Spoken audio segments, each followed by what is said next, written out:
Tripura police Tripura police ছাত্রছাত্রীদের উপর অকথ্য অত্যাচার হচ্ছে কেন?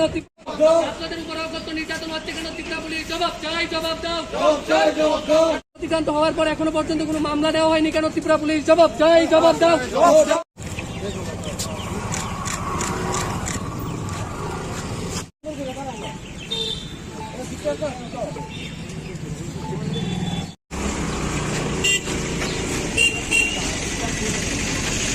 কোনো মামলা নেওয়া হয়নি কেন? ত্রিপুরা পুলিশ জবাব চাই।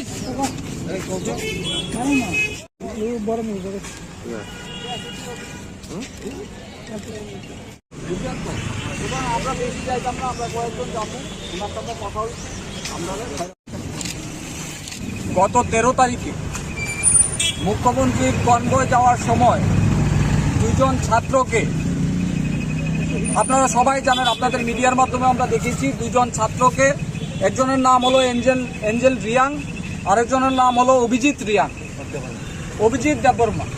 ওনাদের দুজনকে ডেকে এনে ট্রাফিক ভবনে এইভাবে বর্বরচিত আক্রমণ করা হলো। এখন পর্যন্ত বরখাস্ত করা হলো না। জবাব চাই। রাজ্যের স্বরাষ্ট্রমন্ত্রী ঘুমে আছেন, এখন পর্যন্ত কেন পুলিশ অফিসারদের যারা নির্যাতন করেছেন এখন পর্যন্ত কেন গ্রেপ্তার করা হলো না? আপনাদের মাধ্যমে জবাব চাই। তাই আজকে এসেছি। এখানে 24 ঘন্টার মধ্যে যদি ওদের বিরুদ্ধে ব্যবস্থা নেওয়া না হয়, সারা রাজ্যব্যাপী কিন্তু আন্দোলন করে তোলা হবে।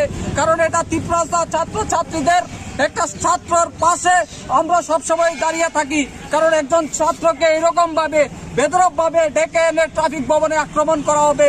পুলিশ এইভাবে, আপনারা বিগত দিনেও দেখেছেন আমাদের আন্দোলনে পুলিশ লাঠিচার্জ করেছে, ছাত্রদের উপর আক্রমণ করছে। এগুলি কি জঙ্গল রাজ চলছে ত্রিপুরাতে? এটা জঙ্গল শাসন চলছে। এগুলি কি অত্যাচার করা হবে রাজ্যের ছাত্রদের উপর? আমরা তীব্রভাবে নিন্দা করছি। আজকে আমরা এসেছি, আমরা কথা বলবো এসপির নিকট। আমরা একটা মেমোরেন্ডাম সাবমিট করতে যাচ্ছি ত্রিপুরা প্রদেশ এনএসওর পক্ষ থেকে। 24 ঘন্টার মধ্যে আসামিকে গ্রেপ্তার করতে হবে এবং ওনাদের বিরুদ্ধে আইন অনুযায়ী যা যা ব্যবস্থা নেওয়ার ওদের নিতে হবে। না হলে আমরা 24 ঘন্টা পর কিন্তু সারা রাজ্যে আন্দোলন করে তোলা হবে।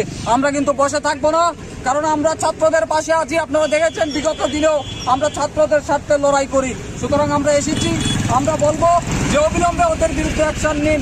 যেই ট্রাফিক অফিসার যারা এই ধরনের ছাত্রদের ওপর বর্বরচিত আক্রমণ করেছে তাদের বিরুদ্ধে অ্যাকশন ইমিডিয়েট নিতে হবে। তাই আজকে আমরা ছাত্র নেতারা, আমরা একটা প্রতিনিধি দল, আমরা একটা মেমোরেন্ডাম সাবমিট করছি।